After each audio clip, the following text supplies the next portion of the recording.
I'm Hemant Mehta. This is Jessica Blumke. And you're listening to the podcast for FriendlyAtheist.com. Jessica recently went to the Amazing Meeting, a skeptics conference in Las Vegas, where she had the chance to talk to a number of amazing people. For this episode, I was joined by the amazing James Randi himself and renowned mentalist Banachek.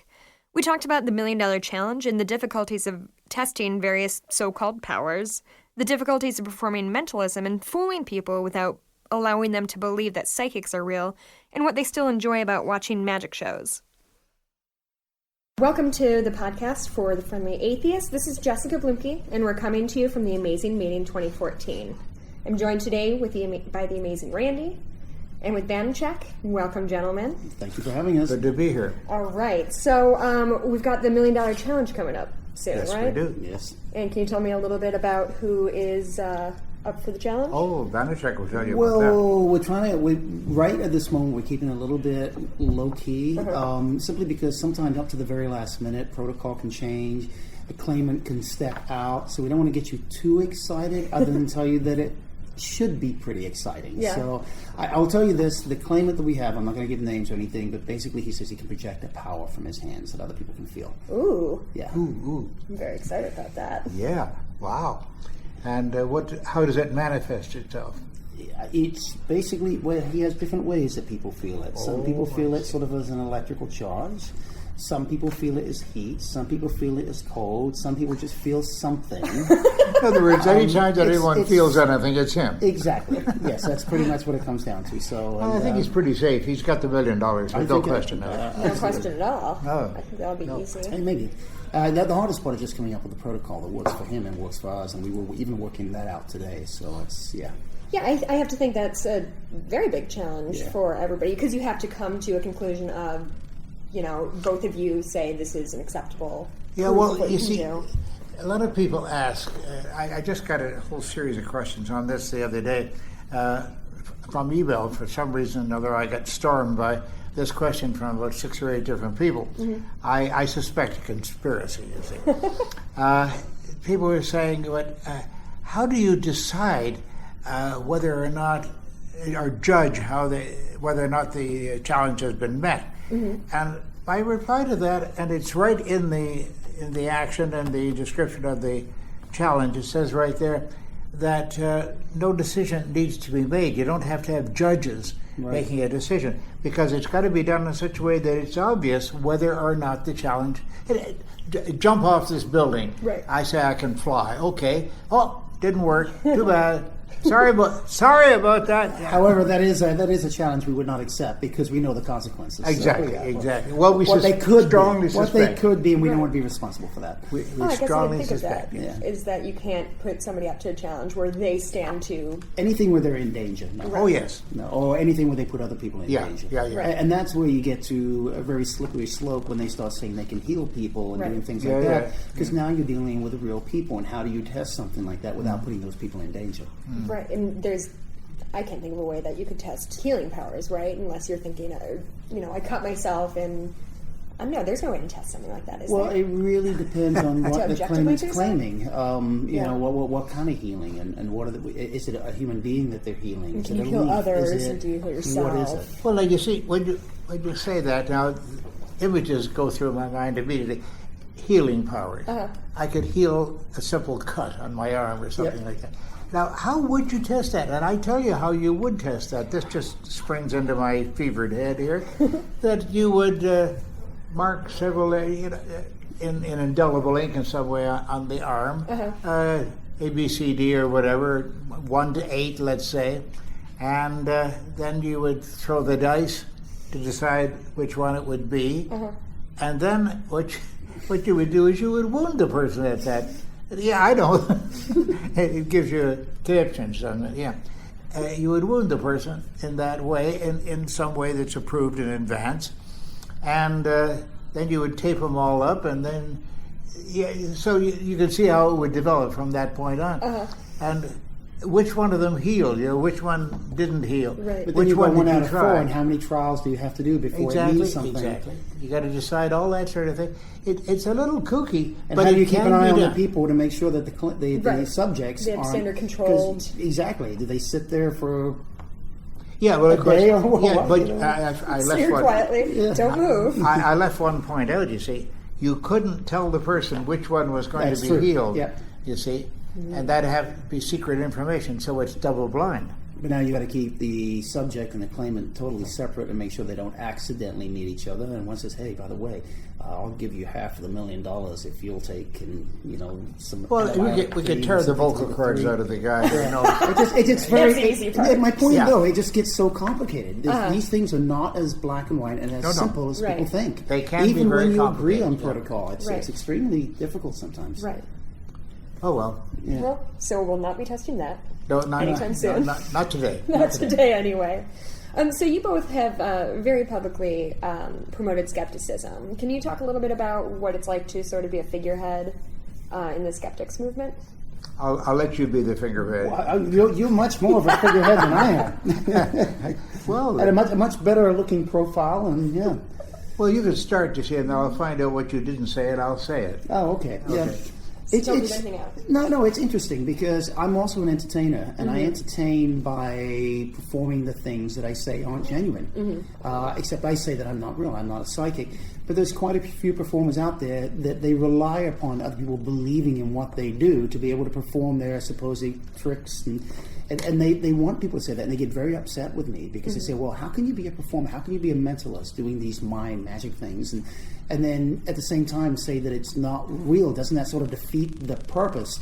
So I get a lot of flack from people within my profession, and I get alienated by quite a few of those people as a result, because I say, hey, you need to put a disclaimer out there. You need to remind people that this isn't real. Right. It's simply, it's entertainment. And I am not a psychic, and I take my 5 known senses, I create the illusion of a 6th sense. And I use magic, and I use psychology. I mix it all together to create a show. But I'm definitely not a psychic. So going back to your question, I went off on a tangent, but going back to your question, I don't know that I think of myself really as a figurehead.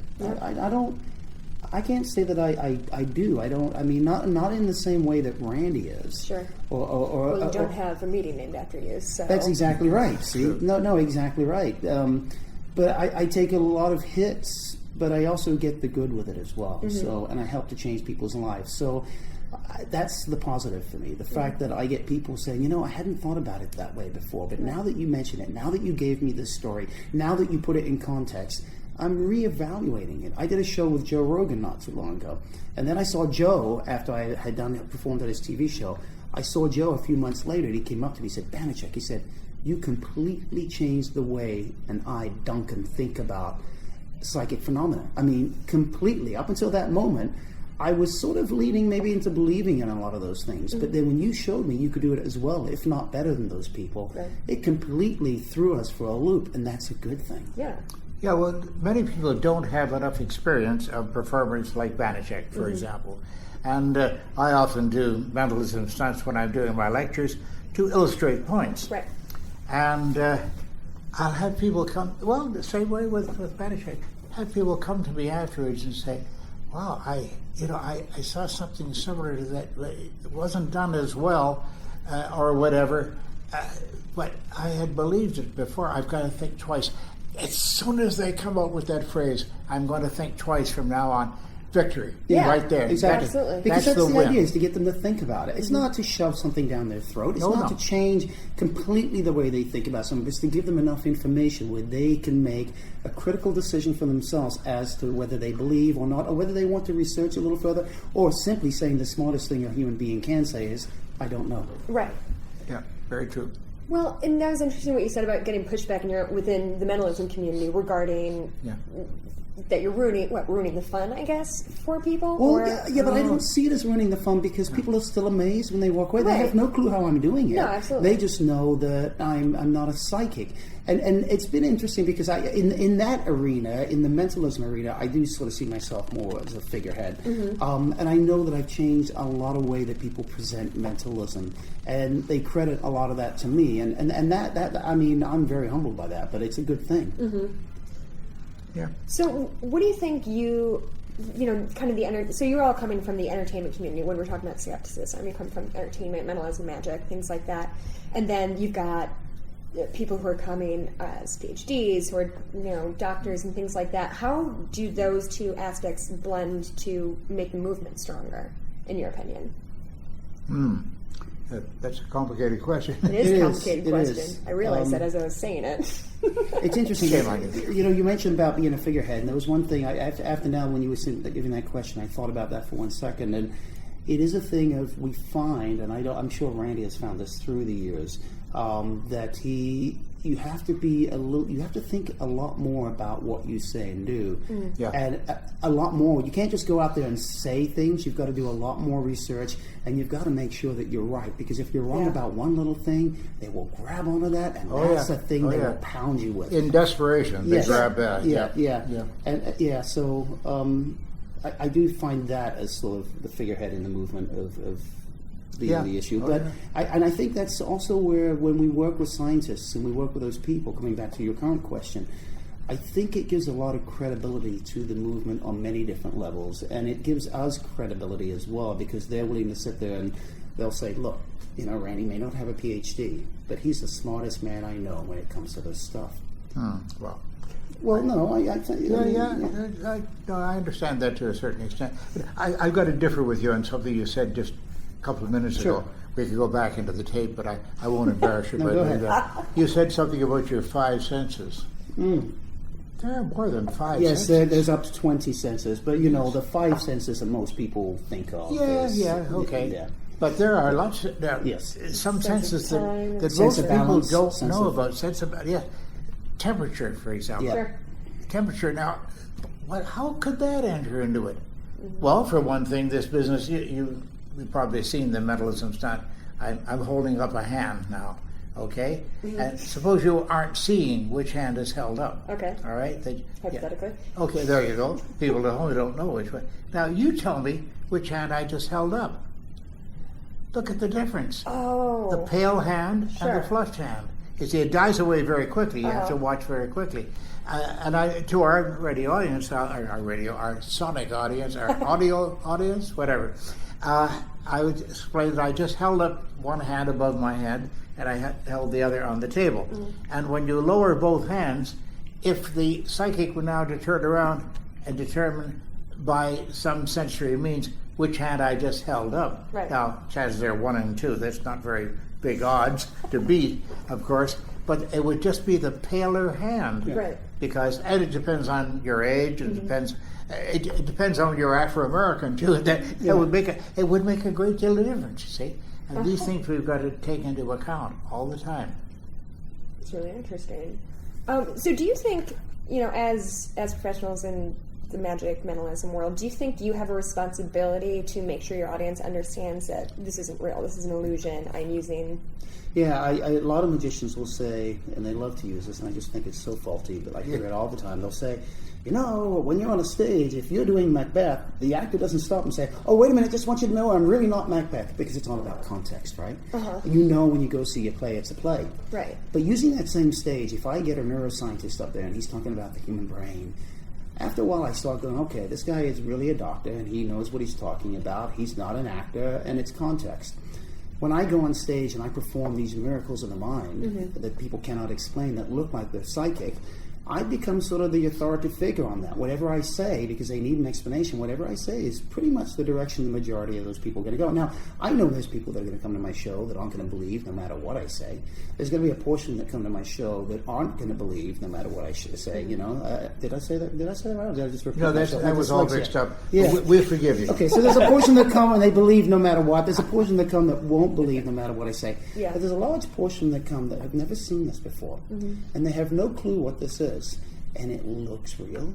It feels real. So I have a responsibility to remind them that, hey, I'm a magician. I'm not a psychic. This is all simply for entertainment. My job on stage is to entertain people. It's not to create a whole new belief system or change their belief system. And you've got to be very careful not to do that, not to allow it to get out of hand. Because if you send people away believing that they've seen something that is psychic or supernatural or whatever you want to use as an adjective there, if you don't correct it, as Banachek always does very carefully, and good mentalists will do, if you don't do that, you're guilty. You're guilty because you can change somebody's entire philosophy. Now, look at Professor Phillips, for example. Now, we won't go into all the details of this, of course, but there's a very advanced academic who was taken in by what we call Project Alpha. And Project Alpha, Banachek, Steve here, was one of the participants in that. And we proved to this man, this leading academic, an intelligent man, I have no doubt about that whatsoever, and a very trained gentleman too. We proved to him beyond any doubt that the two kids were doing an act, doing a mentalism act, and they showed him how it was done. They explained it to him in detail. He still professes to believe, and I think he does. I don't think it's just a suggestion. It's like when we came out at the very end and we explained that we were magicians and this had all been a hoax, it was a constant question of, well, what about this? Well, what about this? What about Looking this? for one thing that they could hold on to. Just one little thing that they could hold on to. You got to keep in mind that as a mentalist, sometimes I just throw things out there, and I'm pretty good at getting lucky because I've done it for a long time, and I know what hits, and I can't always explain all of my hits. But it would be weird if none of those things hit. Right. That would be the strange thing. Not the fact that some of them hit, but it would be weird that none of them hit because I throw so many things out there. Yeah, the sad thing is that when you get somebody after a mentalism show like that who says, well, you can say that all you want, but you couldn't have known about my grandmother, kind of thing. They will choose one example. Yeah. They search for it that you couldn't have, and it might just be a lucky guess, or you were in the middle of making it, you hadn't finished it, and they finished it off for you. There are people out there that truly believe that Randy's psychic, and that he's just hiding it. Oh yeah. I've had this accusation so many times, and I'll tell you another thing too. This is sort of giving professional secrets, but you'll forget all about this, right? We'll edit this. Nobody's listening. It won't be any good. Edit, ready to edit. Now, I see Steve here at Banachek. I see him on stage, and I'll see a couple of subtleties, and inside, if you could hear me inside and say, oh, yes. I just admire some subtle little thing that he did by a gesture or by picking up an object or whatever. It seems very subtle. It doesn't seem to be important at all. But I look at this and I say, way to go. It's all inside, and I just hold on to it. I want to do a little cheer and say, yes, but I don't. Because the experience that the man's had. I mean, all over the country and all over the world. I mean, he's got a reputation as a mentalist that, again, he's careful to disavow, always. That's very important, and that's what we're talking about here. Do you both still enjoy going to see magic shows or mentalism shows? Oh, absolutely. No, let me... all right. No, that's my answer. No, time to correct you on that, okay? Because I enjoy going to see good magic. Oh, yeah, okay. I'll go along with that. Okay. I accept the correction. There's some very good magic out there, but there's a lot of bad magic out there. Bad performances out there. Unfortunately, it's why when you say magic, it has such a bad reputation. Yes. Because they think of Uncle Charlie doing a coin thing out of a kid's ear or something like that. Yeah, absolutely. Yeah. Although that's not bad if it's done properly. I was delated by as a kid. Don't discount those. Yeah. My childhood memories. But when you see kids looking in the mirror for more coins, you know that you've done something nasty. But can you go and just sit back and enjoy it, or are you always trying to piece it apart? It's difficult for me. I sit back, if it's really good, I sit back and I enjoy it. And I can honestly say I don't think I've seen anything. I can't remember the last time I've seen it, and I wouldn't even tell you what it is. something that really truly fooled me. There have been times where I just didn't care, and I don't mean that in a bad way. No, I actually mean that the opposite way of what you're saying. Where the performance was so good that I sat back and enjoyed it. Just enjoyed it as a and then watch it, and then later on go, oh, you know what? I need to see that again because I wasn't actually thinking about it. Then when next time I go, oh, okay, there, I see everything that I need to see. That'd be the hallmark of a good performance, right? If you're not worried about how it happened, you're just delighted that it did. Oh yeah, no, if I see a good sleight of hand artist, for example, with a deck of cards or with an object, with a simple object, I get breathless from time to time. What's his name? The one-armed magician. You caught me off guard. Yes. No sleep and I know who you mean. Maybe it will occur to me. There is a one-armed magician out there. I've seen him do things that are so close to supernatural because he has only one arm. It's just incredible to see him work. Is it Renee somebody? Yes. That sounds right, doesn't it? The impression is coming to me. Levelin.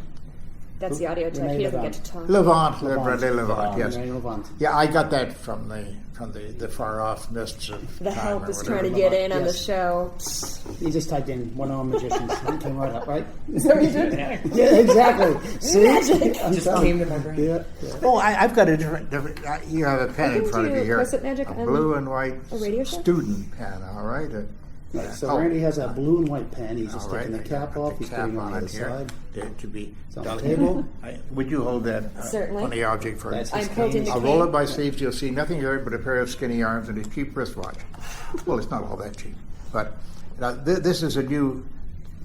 Oh, I don't know whether this one's going to work or not, but we'll give it a good try So anyway. He's holding the pen, and in midair, it completely No, it vanished. didn't work. The pen always disappears. It comes out from underneath my arm over here. The pen has just reappeared again. You folks at home didn't see all that, but with a running commentary, you wouldn't be much better off. But I just made a simple sleight of hand trick of the table here to make a pen disappear. And now you can't write, and you're in deep trouble. Yeah. I better repair it. Here. Now it's gone again. See, completely disappeared. This is incredible. And I always have an armpit full of them. Under the arm again. Well, anyway, that was not very entertaining for the audience at home. I don't know. I was entertained. They're fine. That part will be there you edited go. out. Yeah, exactly. And he'll just say he did something truly amazing. Yeah. I mean, I feel like I probably technically know how you can have that back. How magic works. I'm just delighted by it for some reason. There's something about close-up magic that just, I don't know why. I was a dancer for a very long time, and the same thing, like, I understand the technique, and I appreciate the technique, and I feel like that's what you were saying before, is you know how the sleight of hand works, but you just enjoy watching somebody execute it. Oh yes. Right. There's that, too. And sometimes when something's being done up close, people will say, oh, I'm very close to it. Now, you're not going to get away with that. Because they're so close, they don't see the surrounding, and they don't see some of the methods that are being used. Yeah. And other people around the table are roaring with laughter because they saw it so easily. But the person who's got the eyes 18 inches away from the object or the hands or whatever, they think, oh, no, I'm so close now, you can't possibly get away with that. And sometimes a magician will use that, say, look, you're not looking close. You're not looking, and then you look at me for that 1 second. As I'm telling you, you're not looking close enough. So you look away from what you need to be seeing. Yeah. I feel like you see that a lot when I see street magic. When you're my person, I'm doing the trick to, but everybody else is enjoying the show because I'm picking your pocket. Incidentally, I must say that one form of magic that I am absolutely fascinated by, and I, in some ways, wish that I could do it better than I do it. Would do it. I've never been in the field. Is street magic, because you're surrounded by people who don't give a damn about you. Yeah, you just sort of wave them in and say, want to see something, folks? And you ask them to come in closer. And of course, the closer they are, often, the easier it is to fool them. But the point is that you're in the raw public. They didn't pay to get there. They don't owe you anything. They don't have to applaud or react in any way. And you've got to get out there bare naked in front of them, essentially. And win them over. And win them over, yes. And you've got to start from zero. Sure. And a lot of these people, that's how they make their living. That's how they make their living, day after day after day. And they're very, very good at it, particularly in the thing of getting them to stand still just for a moment until they can show them something. It's very subtle, very subtle and very well done, and I'm in great admiration of street magicians. It's the amazing thing about every form of magic is people. I'll give you an example. My daughter the other day, and I've got 6 grandkids, and she said to me, she said, "Will you come do, Michaela's, school? Come do some stuff at the school." I said, "Kelly, I don't do that kind of magic." She's, almost 5 years old. I'll go there. I can. She said, "Oh, Dad, you can just make a coin disappear like you do at home or something like that. They'll be happy." I'm like, "Kelly, you don't get it. It's a certain kind of talent."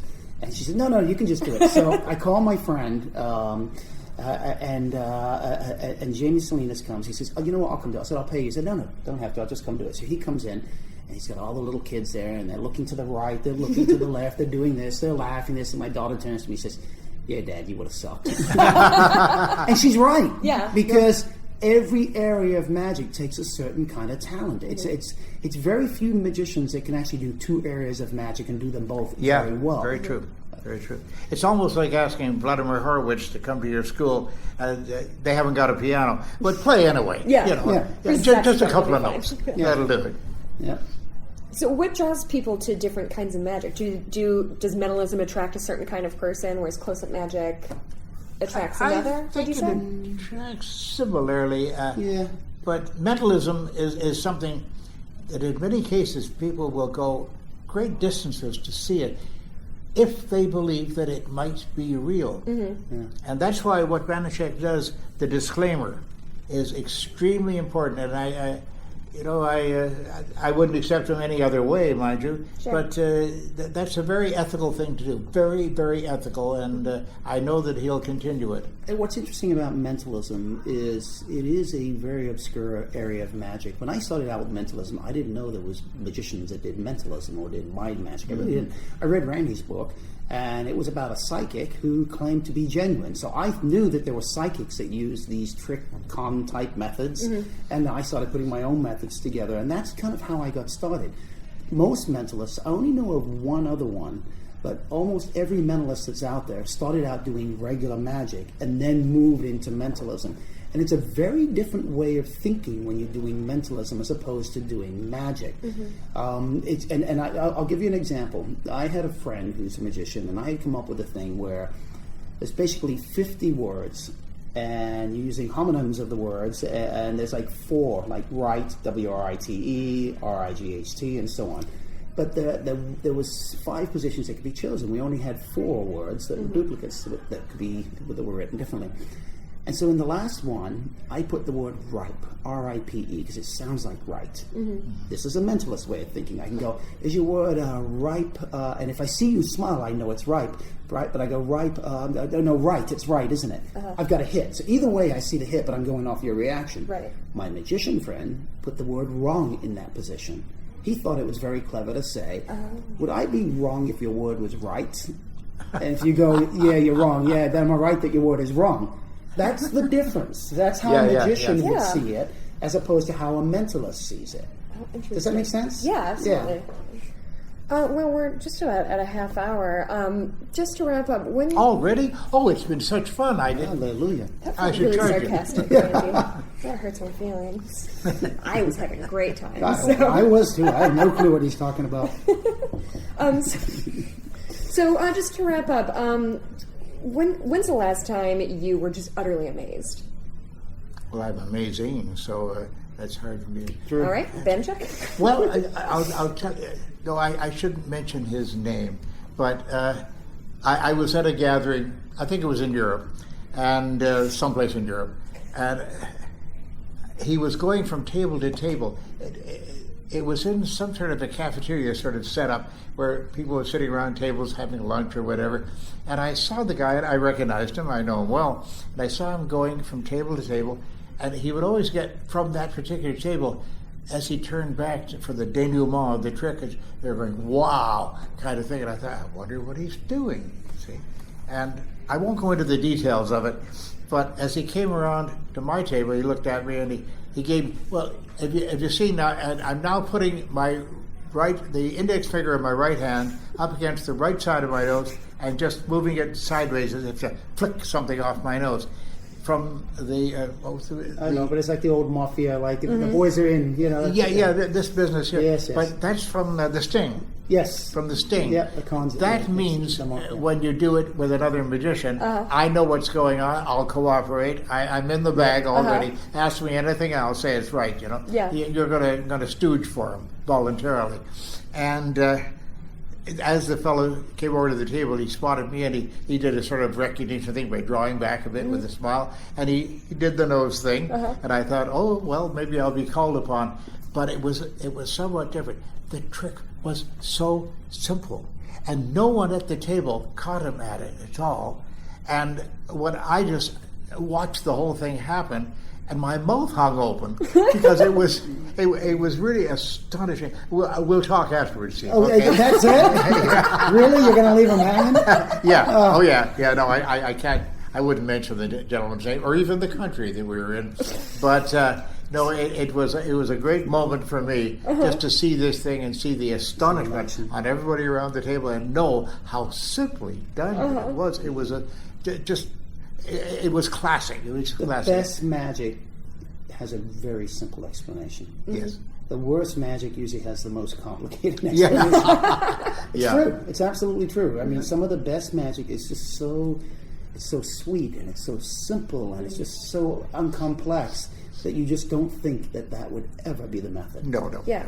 Well, I found last year when I came and I saw a couple people do tricks, and I think one thing you did a mentalism thing, and I just asked somebody like, tell me how he did it, and I found out, and I was like, oh, I'm not going to ask anymore. That's not good. That's not fun. People that's don't want to know. They shouldn't have told you. I can't believe somebody told you. Well, See, the that's Masked Magician program really disappointed a lot of people because they said, oh, I thought it was much more interesting than that. The secret of it, that is.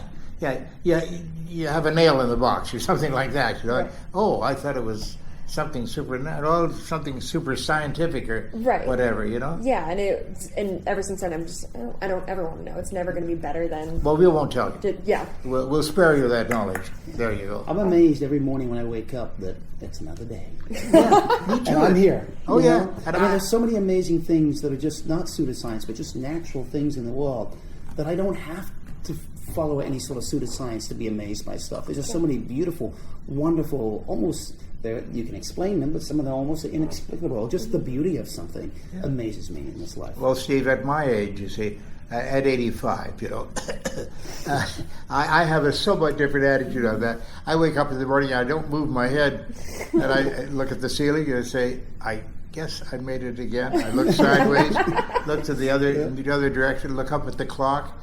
Damn, I did make it again. You know, I'm always just a little astonished at that. One of these mornings I won't wake up, so I won't be astonished. But don't worry about that. I'm not looking forward to that, though. He'll still be amazing. Yeah. Yes. Okay, well, thank you so much for joining me today. I really appreciate both your time. Thank you. And look forward to seeing what you have coming up this weekend. Excellent. Okay. And this is Jessica from the Friendly Atheist podcast. You can visit us online at friendlyatheist.com. And thanks for joining us. Thanks for listening to the podcast for friendlyatheist.com. Our theme song was written and performed by Brad Chagdis, and thanks to Michael Greif for helping us with on-site recording. If you like what you're hearing, please consider making a contribution at patreon.com/Hemant. That's He-Man T. We appreciate your support. I'm Hemant Mehta. And I'm Jessica Blimke. We hope you join us next time.